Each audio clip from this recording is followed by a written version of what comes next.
தமிழக வெற்றிக் கழக முதல்வர் வேட்பாளராக விஜயை தேர்வு செய்து செயற்குழு கூட்டத்தில் தீர்மானம் நிறைவேற்றப்பட்டது.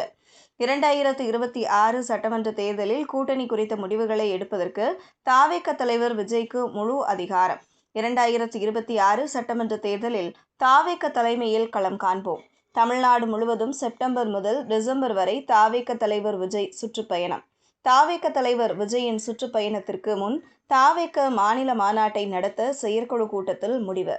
ஆகஸ்ட் 2ஆம் வாரத்தில் விஜய் சுற்றுப்பயணம் துவக்கம். அதற்கு முன் 2வது மாநாட்டை நடத்த திட்டம்.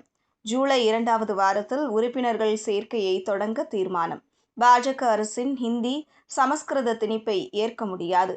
கச்சத்தீவை குத்தகை அடிப்படையில் மத்திய அரசு கேட்டு பெற வேண்டும். தமிழக மீனவர்கள் மீது நடத்தப்படும் தாக்குதல்களையும் அச்சுறுத்தல்களையும் நிறுத்த வேண்டும். கொள்கை எதிரிகள் மற்றும் பிளவுவாத சக்திகளுடன் என்றைக்கு நேரடியாகவோ மறைமுகமாகவோ கூட்டணி இல்லை. த.வே.கவின் முதல்வர் வேட்பாளராக அக்கட்சியின் தலைவர் விஜய் அறிவித்ததை அடுத்து அதிமுக, பாஜக அழைப்பு நிராகரிக்கப்பட்டதாகவே கூறப்படுகிறது.